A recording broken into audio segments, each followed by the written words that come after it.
지역의 정치 행정의 이슈를 깊이 있게 진단해보는 시간이 있죠. 금요일의 코너 장안의 이슈입니다.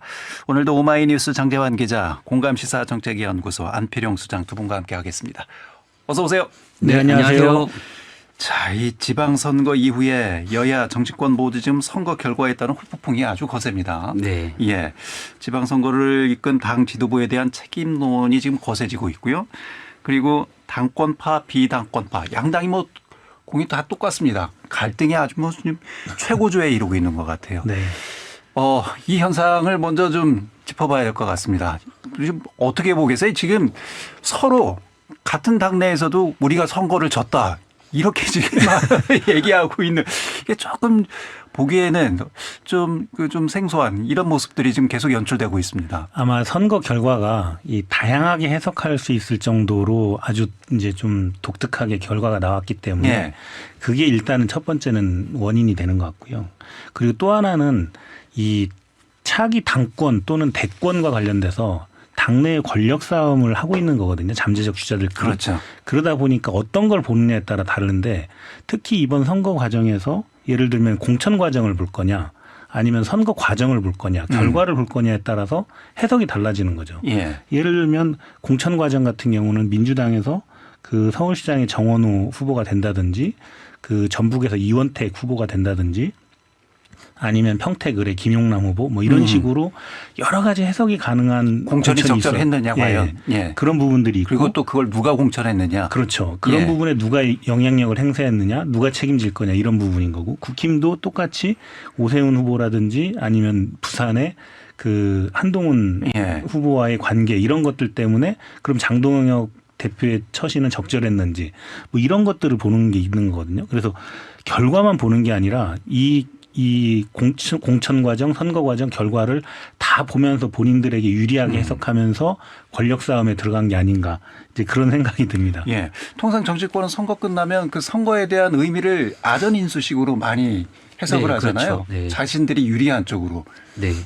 그 스포츠 오늘 월드컵 경기 보셨죠? 거기는 확실히 그 승리와 패배가 가려지잖아요. 그렇죠. 네. 근데 선거는 가려진 것 같은데도 서로 졌다고 그러고. 그러니까요. 이게 참 정말 아전인수인 것 같긴 한데요. 예. 네, 광역단체장으로 보면 12대 4 아닙니까? 그런데도 왜 민주당은 거의 패배의식에 있어서 책임론을 자꾸 제기할까. 이렇게 보면 앞에서 얘기한 것처럼 자기가 유리한 대로 개파 그리고 특히 이제 당대표 선거를 앞에 놨기 때문에 지금 현재 당대표를 뭔가 책임을 물어야만이 자기에게 유리하게 오는 그 세력들이 있는 거거든요. 예. 그래서 이제 마침 또 결과가 제일 중요하다고 할지는 모르겠지만 서울시장을 지었고 그다음에 예. 재보궐선거에서도 중요한 곳을 지었습니다. 왜 그러냐면 차기 뭐 대권 주자라고 얘기할 수 있는 사람 아군이라고 하는 사람은 지게 만들었고 예. 평택을요. 그렇죠. 예. 또 다른 상대편이라고 할 수 있는 사람은 살려놓는 그런 결과를 한동훈 후보나. 누군가 책임져야 되는 거 아니냐라고 예. 묻는 사람들이 있는 거죠. 그래서 그 책임 공방을 하다 보니까 결국은 현 당대표가 뭔가 진 것 같고 잘못한 것 같고 민주당의 지금 상황을 예, 말씀하신 그렇게 거고요. 얘기하는 거고 예. 반대로 그 국민의힘은 장동혁 대표가 사실 선거 초반부터 선거 뭐 결과 나올 때까지 사실 다 대부분 예상했어요. 이번 선거 끝나면 장동혁 대표가 심각하게 책임을 물어야 될 것 같다라는 식의 이야기들이 나왔는데 서울시장 이긴 거를 그러니까요. 아마 그거를 가지고 선전을 했다. 젖잘싸 이렇게 얘기를 하는 것 같아요. 그래서 그걸 가지고 또 이제 한쪽에서는 물러나야 된다. 그리고 한쪽에서는 뭐 좀 버티기에 들어간 거죠. 이른바. 시간을 좀 벌고 예. 그렇게 말 그대로 좀 아전인수인 것 같습니다. 양당이 당의 승리, 당대표의 패배 똑같은 상황이죠. 그게 논리적으로 맞는 해석인가요? 무슨 형용 같은. 예, 당의 승리, 당 대표의 패배. 네. 뭐 진짜 이게 논리무순일 수밖에 없는 네. 그런 구도인 것 같습니다. 아무래도 아마 이제 당권을 둘러싼 그 권력 싸움이 가장 큰 요인인 것 같아요. 근데 예. 더 근본적으로 이 선거를 분석해 보면서 좀 그 아쉬운 거는 이게 세대 간 표심의 차이 이런 부분에 대해서 그렇게 하다 보니까 분석이 잘 안 되는 거죠. 그 부분은 좀 너무 아쉬운 부분인 것 같습니다. 네. 뭐 서울시 같은 경우에는 또 뭐 세대 간 표 분석이 또 여론조사에서 잘못해서 네. 예, 30대 여자가 여론조사 업체에서는 오세훈 후보가 더 많이 지지한 것으로 나왔는데 결과를 다시 보니까 오히려 정원호 후보를 더 많이 지지한 것으로 그렇게 나와가지고 예. 그 결과에 대한 해석들이 지금 왔다 갔다 하고 있습니다. 맞습니다. 특히 그 사전 선거에 가 출구조사에 포함되지 않으면서 그 아무 의미 없는 출구조사가 되는 상황이 됐거든요. 예. 그러니까 앞에 얘기한 것처럼 여론조사도 사실은 제대로 여론을 반영하지 못했다는 결과가 되니까 예. 그럼 이 선거가 지금 거의 여론조사가 막 좌지우지할 정도로 굉장히 많은 영향력을 주고 있는데 이렇게 제대로 분석하지 못하는 그런 상황이라면 이 선거제도가 과연 제대로 민심을 반영하고 있는지 좀 그러니까요. 여러 가지 제도적으로 좀 살펴봐야 될 부분도 있는 것 같습니다. 예. 자, 어쨌든 뭐 지방선거 끝난 이후에 대통령 지지율이 상당히 많이 떨어졌어요. 네. 이거는 어떻게 해석을 해야 될까요? 보통 지방선거가 대통령 지지율하고 커플링 되는 게 가장 강한 형태로 나타나는데 예. 이번 선거는 약간 좀 다르게 나타나기도 했고 그 대통령의 지지율이 떨어졌다고는 하지만 그래도 여전히 높은 지지율로 봤을 때는 이게 당의 전략의 실패가 아니냐 이렇게 볼 수도 있는 것 같고요. 그리고 또 하나는 이게 그 지방선거의 결과 때문에 대통령의 지지율이 떨어졌다기보다는 사실은 이 투표 관리, 선거 관리에 대한 책임론 때문에 예. 그런 부분들이 영향을 미친 게 아닌가. 그리고 이 민주당이 완벽하게 승리하지 못한 것에 대한 실망감 이런 것들이 같이 작용한 게 아닌가 그런 생각이 듭니다. 예, 거의 복합적이라고 저도 생각하는데요. 특히 이제 서울시장을 민주당이 졌지 않습니까? 예. 그러면 서울시의 민심이 과연 어디에 있었는가 이런 게 좀 분석해 볼 필요가 있는데 그럼 서울시장 그 패배의 원인을 분석하는 것 중에 서울시 이제 부동산 정책 얘기도 많이 나오고요. 특히 수도권의 그 20, 30대들에 대한 그 뭐 지지율이 좀 떨어졌다 이런 얘기도 있고요. 그러면 이재명 정부가 뭐 윤석열 정부보다야 나았겠죠. 뭐 그거는 뭐 충분히 이해하니까 기대감은 굉장히 많은데 과연 그 서울 표심 그다음에 20, 30대 젊은 그 유권자들에 대한 기대감을 충족시킬 만큼 정책을 내놨느냐. 특히 지방선거를 겪으면서 그 사람들이 만족할 만한 정책을 제대로 내놨느냐. 이런 것도 좀 분석이 좀 필요하다고 생각하고요. 그리고 영향이 좀 있다고 생각합니다. 대통령이 기자회견에서 이겨야 할 곳에서 진 것은 성공했다고 볼 수 없다. 이런 취지의 얘기를 하지 않았습니까? 그럼 이번 지방선거에 대해서 대통령은 만족하지 못한다. 그렇죠. 이렇게 좀 해석할 네. 수 있는 거잖아요. 예. 배경에 인물도 있는 것 같아요. 예를 들면 소위 얘기하는 명픽이라고 하는 후보들. 그러니까 서울의 정원우 후보 또는 그 전북의 이원택 그리고 부산의 그 하정우 수석 예. 이런 부분들이 선거 과정에서 조금 그러니까 어쨌든 정원우 후보나 하정우 후보는 패배를 했고 물론 이제 하정우 후보가 나가는 거를 대통령은 말렸다. 그리고 그 김관영 전북 도지사 후보하고 교감설 이런 것들에 부인을 하긴 했지만 여러 가지 것들에 대통령이 관련이 있었다고 사람들이 보고 있기 때문에 예. 그 부분을 좀 뼈아프게 보고 있는 것 같습니다. 그 명픽이 진짜 있는 겁니까? 어쨌든 뭐 정치는 해석의 영역이니까 그렇게 뭐 명픽이었다 이렇게 얘기는 하지만 사실 뭐 결과론적으로는 그런 식으로 나타난 것도 사실이죠. 특히 네. 서울시장의 경우에는 네.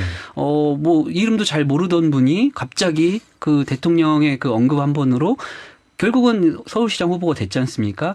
그러면 이 결과에 대해서도 어찌됐든 책임이 좀 있다 이렇게 볼 수밖에 없겠죠. 이 발언을 두고 또 일각에서는 대통령이 당대표에 대한 신임을 거둬들인 것이 아니냐 뭐 이렇게 지금 또 해석하는 부분도 있어서 그 뭐 이번에 그 지금, 예. 유럽 순방 가기 전에 그 출국하는 행사장에 당대표가 안 나온 거 뭐 이런 부분들이 복합적으로 작용하면서 예. 해석이 그렇게 가고 있죠 지금. 그래서 뭐 민주당 내에서 이른바 이제 뉴 이재명계하고 네. 친청계하고 이 갈등이 지금 더 점점 지금 고조되고 유튜버들까지 지금 참전을 해서 지금 여야보다 더 심한 지금 갈등을 겪고 있는 것 같아요. 그 당원들이 모여 있는 커뮤니티나 이런 소위 얘기하는 단톡방 이런 데에서도 엄청나게 치열하게 지금 붙고 있습니다 지금. 예. 이러다가는 뭐 당이 둘로 쪼개지는 것이 아니냐 뭐 일각에서는 이런 얘기도 나오고 있던데 그런 일은 없겠죠. 그러지는 않을 겁니다. 아마 예. 그 이제 권력이 그러니까 대통령이 정권을 만들고 그 다음 선거가 다가올수록 권력은 분화할 수밖에 없는 과정인데 이게 좀 빨리 온 게 아닌가. 지방선거가 다양한 해석을 할 수 있는 정도의 결과가 나오면서 이게 좀 빨리 온 게 아닌가 싶은 이런 요인이 그 여당이나 그리고 대통령의 지지율에도 영향을 미치지 않았을까 이런 갈등 국면이 그렇게도 미치죠. 좀 해석할 수 있는 예, 부분이잖아요. 뭐 민주당의 지지자 입장에서 보면 예. 이번 선거가 선거 초반에는 15대 1 예상하고 그랬지 않습니까? 예. 그런데 이제 12대 4라는 것 그리고 주요한 선거에서 이기지 못한 거 이렇게 볼 때 뭐 그 이재명 대통령을 굉장히 지지해서 지지율이 높을 때 생각해 보면 이렇게 된 이유는 당에서 당 지도부가 제대로 선거 전략을 세우지 못했고 선거 과정에서도 잘 못해서 진 거 아니야? 이렇게 평가할 수도 있지 않습니까? 예. 그러면 지도부에 대한 불신도 굉장히 커지고 그리고 이재명 대통령에 대한 그 지지하던 마음도 굉장히 수그러들 수 있죠. 예. 그래서 그리고 심각한 거는 지금 당대표 선거를 앞두고 있어가지고 이거를 자기들 유리한 대로 그 해석을 하면서 상대를 공격하는 방식으로 이걸 해석하다 보니까 더 갈등이 심해지고 책임을 더 묻게 되는 그런 것 같습니다. 이런 국면에서 과연 우리 지역의 정치인들은 지금 어느 위치에 서 있는지 이 부분도 지금 파악이 됩니까? 뭐 비껴 있는 것 같은데. 지금 눈치 보기 하면서 그 장철민 의원 정도가 본인의 입장을 잠깐 얘기를 하긴 했는데. 정청래 대표의 사퇴를 촉구를 했죠. 네. 그리고 기자회견을 통해서. 그리고 그 정청래 대표와 운명을 같이 할 수밖에 없는 조승래 의원이 사무총장이다 보니까 네. 그 두 의원은 이 건과 관련해서 굉장히 깊숙하게 관련될 수밖에 없는데 그렇죠.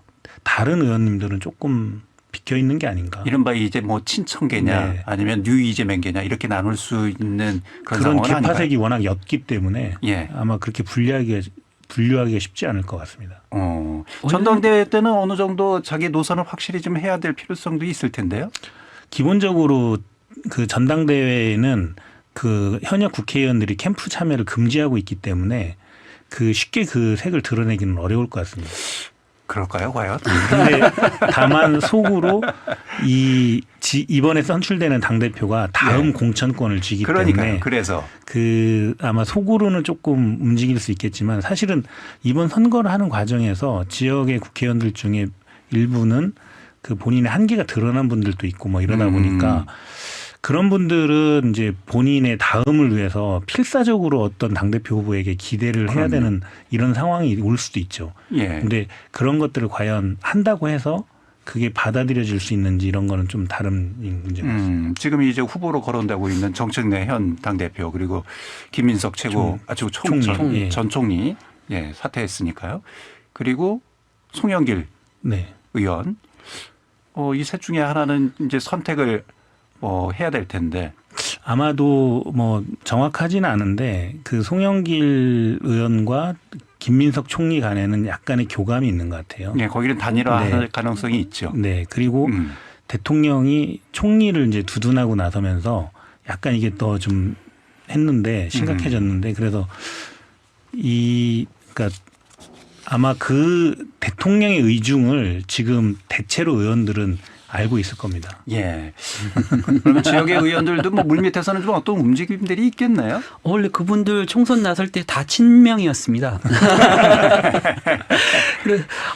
근데 이제 어쩔 수 없이 당내에서 그 당대표 선거가 있으면 어딘가에는 또 뭐 줄을 서야 되고 그게 또 공천권이 달려 있으니까 불가피한 상황이긴 한데 그렇다고 또 나 친청인으로 갈게 반명할 거야 이렇게 그분들 못 하실걸요. 이 권력의 속성이라는 게 어느 정도 권력이 조금 무르익으면 이게 분화되는 그런 속성이 그렇죠. 분명히 있는 예, 것 같아요. 예. 그리고 사실 지금 이제 그 민주당은 그 1인 1표제가 정착이 됐기 때문에 현직 현역 국회의원들이 당대표 선거에 영향력이 그만큼 줄어들었거든요. 예. 그러다 보니까 약간 또 그 현역 의원들의 중요성이 떨어지는 그런 문제들도 있죠. 예. 자, 국민의힘도 중앙당의 모습이 민주당 못지않게 상당히 지금 혼란스러운 상황이고요. 국민의힘은 지역도 지금 그 선거 이후에 후폭이 거센 것 같습니다. 네, 우리 그 대전 지역에서 특히 갈등이 나타났는데요. 대전, 세종, 충남 다 지금 광역 전국에서는 다 단체장을 다 그 민주당이 삭제를 했지 않습니까? 예. 특히 대전에서는 뭐 단체장, 기초 단체장까지 그리고 뭐 시의원까지 거의 다 민주당한테 넘어갔기 때문에 당연히 국민의힘에서는 책임론이 나올 수밖에 없고요. 그 책임론을 이야기하는 과정에서 이은건 그 시당위원장이 7개 지역구 지역 당협위원장들까지 함께 다 책임을 지고 사퇴하자 이렇게 얘기하면서 사실은 네. 이제 본격적으로 불이 붙은 겁니다. 왜냐하면 그 전에 선거 전에 그 시당에서 시당위원장이 공천 과정에서 잘못했다 이런 당협위원장들이 대놓고 이렇게 문제 제기를 했었거든요. 그런데 이제 실제로 결과가 안 좋게 나왔으니 그 책임을 이은건 위원장한테 물어야 되는데 본인이 먼저 우리 다 같이 공동 책임지자 이렇게 얘기를 띄워놓으니까 당연히 당협위원장들은 불만이 많죠. 그리고 네. 이 당협위원장들은 다음 그 총선에 나갈 마음이 있는 사람들인데 예.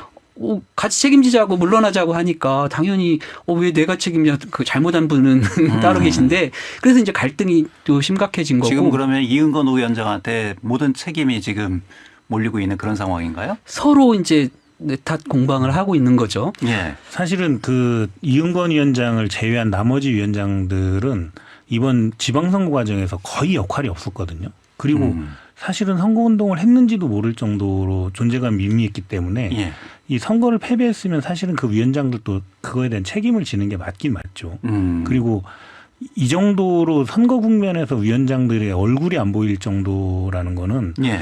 사실상 위원장으로서 역할을 거의 못했다라고 평가를 하는 게 맞거든요. 예. 그러다 보니까 그런 의미에서도 이은건 위원장의 문제 제기도 타당성이 있을 수 있죠. 뭐 선대위 해단식에도 당협위원장들이 참여를 안 했다면서요? 선대위 출범식에도 안 왔잖아요. 출범식도 네. 안 왔습니까? 대놓고 사퇴하라고 하는 상황인데 갈등이죠. 근데 이게 이제 중앙당과도 또 맞물려 있는 것 같습니다. 이제 예. 중앙당 장동혁 대표를 그 사퇴하라. 그리고 뭐 비상 뭐 체제라든지 비대위, 비대위 비대위 체제라든지 아니면 새로 뽑자 이런 얘기가 나오지 않습니까? 그러면 만약에 그렇게 되면 지역에서도 사실은 새롭게 되거든요. 그리고 당협위원장들도 새롭게 임명을 해야 되고 그런 상황들이 오기 때문에 맞물려 있는 상황도 있을 수 있기 때문에 네. 그런 면에서는 다 같이 사퇴하자 이런 주장도 좀 일리가 있는 거죠. 그러면 그 중앙당과 같이 보조에 맞춰서 새롭게 다시 조직을 재편성해서 다가오는 총선에 대비하자 이렇게 하는 것도 쇄신책으로 올바른 것 같고요. 다만 그렇게 조직만 새로 한다고 해서 국민의힘이 그럼 다시 지지를 얻을 수 있느냐 그건 아니고 국민의힘에서는 지금 최고의 갈등 구조가 뭐냐면 그 이제 극우라고 얘기하는 네. 뭐 윤어게인이라고 얘기하는 여기 결별을 어떻게 할 것인가가 문제거든요. 네. 그게 중앙당의 문제만 뿐만이 아니라 지역에서도 그걸 확실히 선을 긋고 어떤 관계를 유지할 거냐인데 뭐 선거 결과로 볼 때는 예를 들면 서울시장이 승리한 거는 약간 멀리했기 때문에 장동혁 대표나 윤어게인과 멀리했기 때문에 승리한 거 아니냐 이렇게 분석이 되고 있지 않습니까? 그러면 지역에서도 뭔가 새로운 새신책이면 그런 모습을 보여야 되는데 과연 그런 모습을 보일 수 있을까 좀 염려스럽기도 하고 다음 앞으로의 그럼 지역을 누가 이끌 것인가 할 때 보면 이제 그 현역 아직은 현이지만 이장우 시장이 역할을 많이 할 건데 이장우 시장은 뭐 현역일 때도 상황 속에서도 윤어게인과 아주 가까운 그런 노선을 취했기 때문에 과연 그런 쇄신이 될까 약간 그런 걱정이 됩니다. 이장우 시장은 이제 곧 사퇴하지 않습니까? 네. 예. 그러면 뭐 어떤 정치적 역할이 지역 내에서 있을까요? 현재 상황에서는 뭐 특별히 정치적 역할을 하기는 어려울 것 같습니다. 네.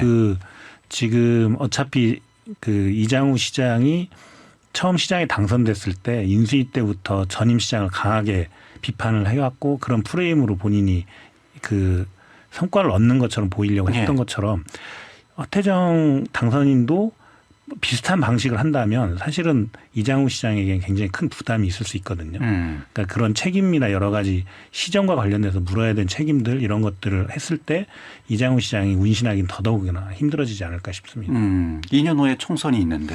그 2년 후에는 당연히 이제 이장우 시장이 그 동구에서 출마를 하려고 할 거고요. 예. 이제 그런 역할을 할 텐데 문제는 지금 국민의힘의 현역 그 구청장이었던 분들의 행보 이게 또 아마 미묘하게 작용을 할 것 같습니다. 그 현역 구청장들이, 현역 구청장들이 사실은 4년을 계속 기다려야 되는 상황이잖아요. 다음에 도전할 때.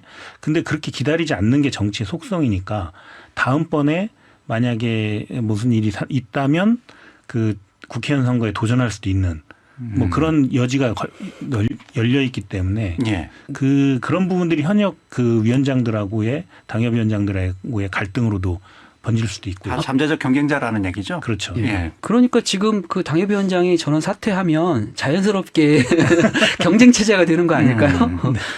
충남은 어떻습니까? 김태흠 지사가 이제 퇴임하면 뭐 어떤 정치적인 행보가 어떻게 될까요?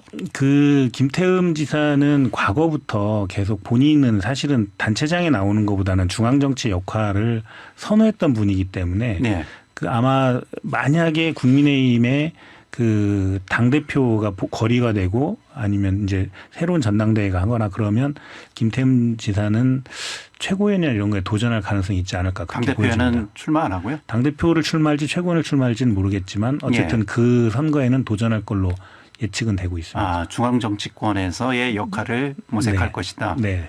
2년 후에 총선은 어떻게 됩니까? 이 장동혁 대표한테 물려준 지역구 다시 찾아옵니까? 김태흠 지사는? 이제 그 부분이 가장 관심거리인데 예. 김태흠 지사가 다시 그 장동혁 대표하고 경쟁을 할 건지 예. 아니면 본인의 정치적 역량을 키우기 위해서 수도권으로 갈 수도 있고 수도권이요? 네 여러 가지 가능성들이 열려 있고 아니면 그 충남에서 그 장동혁 대표와의 대결은 피하면서 조금 예. 유리한 지역에 가서 그 총선에서 명예회복을 노려볼지 뭐 여러 가지 선택이 있을 것 같습니다. 반대의 경우도 있을 수 있죠. 그렇죠. 장동혁 대표는 이제 당 대표도 했고 예. 또 이제 뭐 본인은 차기 대권까지도 생각을 그렇죠. 할 수 예. 있으니까 그러려면은 수도권에 가서 승부를 해야 된다 이렇게 밀어서 회절하고 김태흠 지사가 네, 고령으로 네. 다시 할 수도 있겠죠. 그렇죠. 이 정치의 시계는 이 선거를 중심으로 해서 움직이기 때문에 그렇죠. 벌써 2년 후에 총선을 지금 내다보고 맞습니다. 서로 이제 계산들을 네. 하고 있지 않을까 싶습니다. 네, 예. 자, 이 대전, 세종, 충남 광역단체장 당선인 인수위원회가 이제 본격적으로 활동을 하게 됐습니다. 인수위를 보면 여러 가지 사항을 미리 엿볼 수가 있잖아요. 이제 시정의 운영 방향성이라든지 그리고 인사도 좀 어느 정도 그 인수위 활동 상황을 보면 조금 드러나지 않나? 뭐 힌트가 좀 있지 않나? 이렇게도 좀 볼 수 있는 부분이 있지 않을까요? 일단 뭐 대전 같은 경우에는 워낙 네. 이제 선거 과정에서도 전임 시장, 현 시장이라고 해야 되죠. 당선자와 현임 시장과의 그 아직 정책적 게임을 안 했으니까. 예, 정책적 차이를 많이 확실히 보였기 때문에 인수위에서도 벌써 나오는 이야기들이 이제 그런 이야기들이 있죠. 예를 들면 대표적으로 지금 영시축제 뭐 폐지하는 거 아니냐 이렇게 얘기가 됐고 빵축제로 대체한다 이런 이야기들이 많이 돌지 않습니까? 그것뿐만 아니라 예를 들면 보문산 개발 같은 거 뭐 3대 하천 문제라든지 또 트램 방식 갖고도 토론에서도 굉장히 서로 의견이 달리했고 이런 것들이 굉장히 정책이 많이 변화될 것 같은 그런 느낌이 들고요. 특히 최근에 뭐 인수위 첫 번째 회의 때 업무 보고를 하는데 그 자료가 너무 부실하다 해서 바로 그 회의를 중단했지 않습니까? 허태정 시장이 상당히 좀 뭐 이런 표현은 그렇습니다. 뭐 경로했다. 이런 얘기도 전해지고 있습니다. 경로설이군요. 여기도. 예. 당선인이 좀 경로했다고 하고 예. 실제로 그래서 오늘 오후에 다시 업무 보고를 받는다고 그랬죠. 그런 걸로 볼 때 뭐 그거를 언론에서는 또 뭐 기강잡기다 이렇게 얘기도 하지만 예. 사실 이제 공무원 입장에서 보면 아직 그 어디에다가 이렇게 잘 맞춰서 이거를 보고하고 해야 될지 좀 어려움이 있을 것 같기는 해요. 전임 시장이 임명한 간부들이잖아요. 예, 눈치를 볼 수밖에 없겠죠. 어디까지 보고하고 어떤 방식. 그리고 인수위가 하는 역할이라는 게 새로 당선인의 정책 이거를 어떻게 그 시정에 녹여낼 것인지 이게 실현 가능한 건지 뭐 공약 같은 거 이런 논의를 하는 자리인데 갑자기 업무 보고를 할 때 조금 당혹스러울 것 같기는 합니다. 그런데 그렇게 따지면 대전시 시장 인수위원회 같은 경우에는 뭐 기강 잡기도 하고 그리고 당선인의 그 공약을 세게 반영하려는 그런 모습도 보이고 있고 예. 그런 분위기가 감지되고 있죠. 그러니까 그 아까도 말씀드렸던 것처럼 이장우 시장이 인수위를 통해서 전임 시장을 공격했던 것처럼 허태정 당선인도 그런 방식을 취할 건지 아니면 기존에 대전시가 해오던 정책만을 부정하고 새로운 본인의 정책으로 가는 것만 논의할 건지 이런 것들은 아마 인수위가 조금 진행되면서 윤곽이 드러날 것 같고요.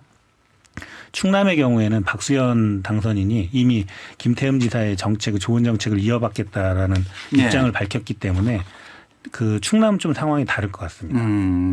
충남은 좀 약간 그 부드럽게 연착륙하는 네, 그리고 대전은 좀 과감하게 그렇죠. 경착륙하는 경착륙하는. 곤란인 4년 전에 그 예. 인수위에서 굉장히 셌습니다. 이재명 아, 시장이. 그래요? 예, 앞에 전임 시장을 정책과 시장을 굉장히 세게 비판했고 마치 뭐 엉터리로 했다는 식으로 얘기를 했기 때문에 뭐 4년 후에 다시 이렇게 돌아오는 게 자연스러운 일이죠. 네. 예.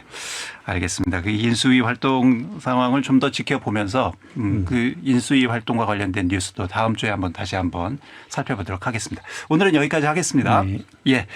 자, 장안의 이슈. 지금까지 오마이뉴스 장재환 기자 그리고 공감시사정책연구소 안필용 소장 두 분과 함께했습니다.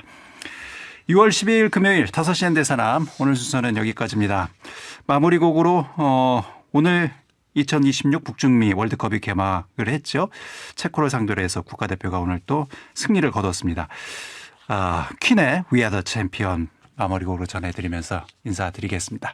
저는 월요일에 뵙겠습니다. 김현선이었습니다.